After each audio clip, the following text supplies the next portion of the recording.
Okay, I'll just do a go through video. This is the first 1, 2, see, 2 sets, 2 in front. But here on this side we have 1, 2, 3, 4. Okay. Yeah, 5, 6, 6. So 6 on the right, 6 on the 6 on the other side, making a dozen.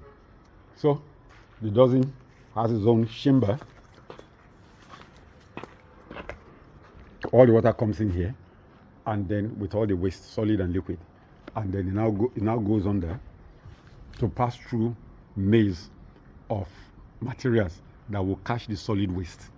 So that because the solid waste, if it blocks the chamber up, the bacteria is not going to catch the urine, the liquid waste, which is more important. Those things that smell like ammonia when you're in a public toilet. So to prevent the bacteria from being trapped or being disturbed by mud and waste, so the waste are trapped there, right? And then from here, the water now goes down. Let me show you where it goes.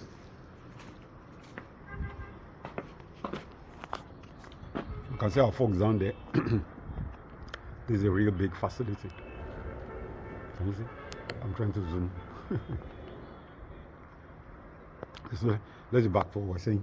Now, the whole water now, after it's been sedimented, it now goes down where a pump, because the one up, this one up, and the one down, they're sharing the same, water reservoir, right? For wastewater that doesn't have solid waste. Now, before the pump now pumps it up into the chamber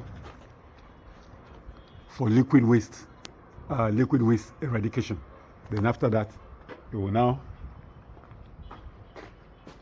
pass through this section.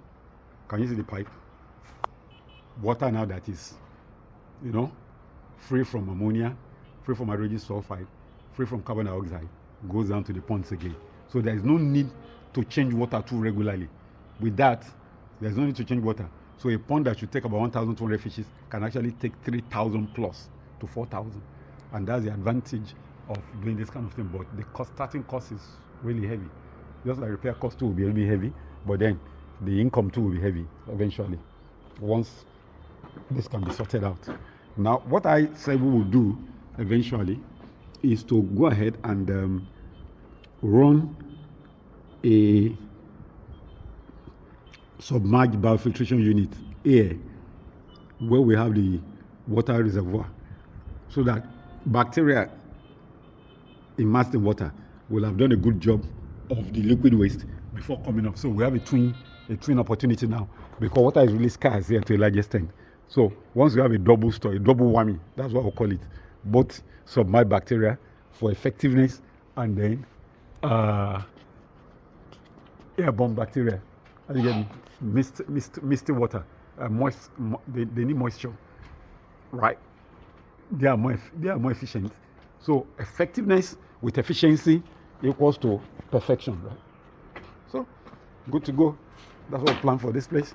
So this is the module on its own, and then there's another corresponding module on the left. On my left here, same scenario. Can you see? Though this has been cannibalized, the frame of the chambers. What we'll do, we're going to get the estimates. That's what we're here to do with the welder, to see what we can do about this. So the same productivity we have on this side. So can you see 1, 2, 3, 4, 5, 6. What they call this B series. Okay? So everybody uses the same sedimentation twined together, the same sump, and then the same biotower. Of course, we introduce a common inverse flow submerged filter too.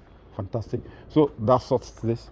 So today we're coming. So there's a step up a little bit here for us to come up. You can see the difference now.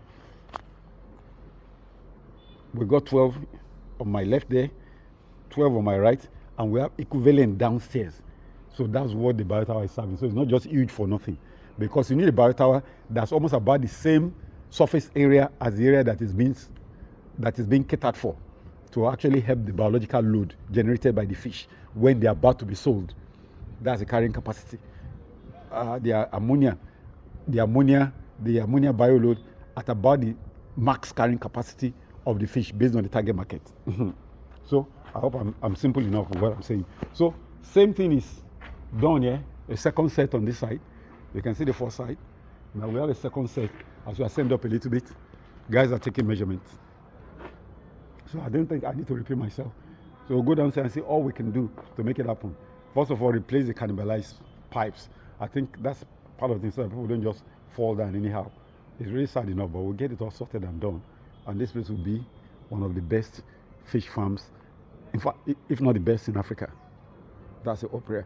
Then of course they have, we'll talk about the eating pond that they have on this side, on the right hand side, and then on the left hand side after this time out, because we already resuscitated to two.